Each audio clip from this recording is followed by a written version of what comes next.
আসন্ন ত্রয়োদশ জাতীয় সংসদ নির্বাচনকে সামনে রেখে যশোর-৫ মনিরামপুর আসনের বিএনপির মনোনয়ন প্রত্যাশী চালুয়াহাটি ইউনিয়ন বিএনপির সভাপতি বিশিষ্ট সমাজসেবক ও ব্যবসায়ী মোহাম্মদ কামরুজ্জামান শাহীন শুক্রবার বিকেল থেকে রাত পর্যন্ত তার নির্বাচনী এলাকায় শত শত মোটরসাইকেল, মাইক্রো, প্রাইভেট ও পিকআপ বহর নিয়ে ধানের শীষের পক্ষে গণসংযোগ করেন।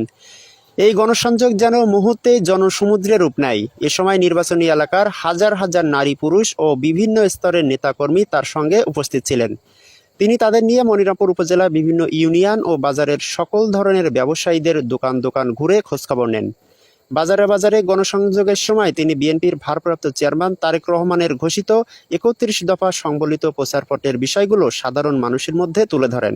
এ সময় তিনি বাজারে আসা সাধারণ মানুষের নানা সমস্যার কথা শোনেন। তার এই গণসংযোগে উপস্থিত ছিলেন উপজেলা বিএনপির সহসভাপতি অ্যাডভোকেট মুজিবুর রহমান, ডাক্তার আলতাফ হোসেন, মোতালেব গাজী, উপজেলা বিএনপির নির্বাহী কমিটির সদস্য আলহাজ কফিল উদ্দিন, ফারুক হোসেন, উপজেলা ছাত্র দলের সাবেক আহ্বায়ক মইনুল ইসলাম মঈন, উপজেলা বিএনপির সাবেক সদস্য হাফিজুর রহমান হাফিজ, পৌর স্বেচ্ছাসেবক দলের সদস্য সচিব মাসুদ গাজী, চালুহাটি ইউনিয়ন বিএনপির সাধারণ সম্পাদক জামশেদ আলী, চালুহাটি ইউনিয়ন বিএনপির সাংগঠনিক সম্পাদক হুমায়ুন কবির, উপজেলা যুব দলের যুগ্ম আহ্বায়ক মতিয়ার রহমান, বিএনপি নেতা শাহিনুর রহমান পান্না, তুহিন আহমেদ, চালুহাটি ইউনিয়ন স্বেচ্ছাসেবক দলের আহ্বায়ক মিন্টু হোসেন সাদ্দাম, যুগ্ম আহ্বায়ক SM রাকিব হুসাইন, যুবদল নেতা তুহিন মাহমুদ, ডাক্তার মিশুক সহ উপজেলা ও পৌর বিএনপির বিভিন্ন স্তরের হাজার হাজার নেতাকর্মী।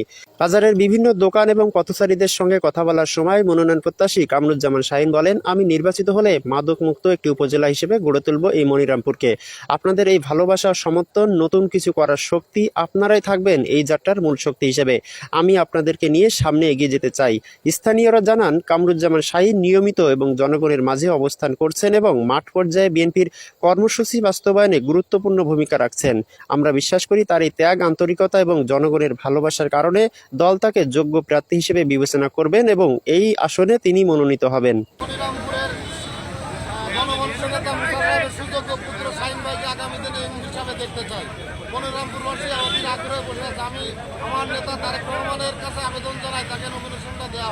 আমি চাই দল তৃণমূল নেতৃবৃন্দ তৃণমূলের ভোটারদের সঠিক সিদ্ধান্তে বিবেচিত করবেন এবং দল সঠিক সিদ্ধান্ত নিয়ে সঠিক জায়গায় মনোনয়ন দিবেন।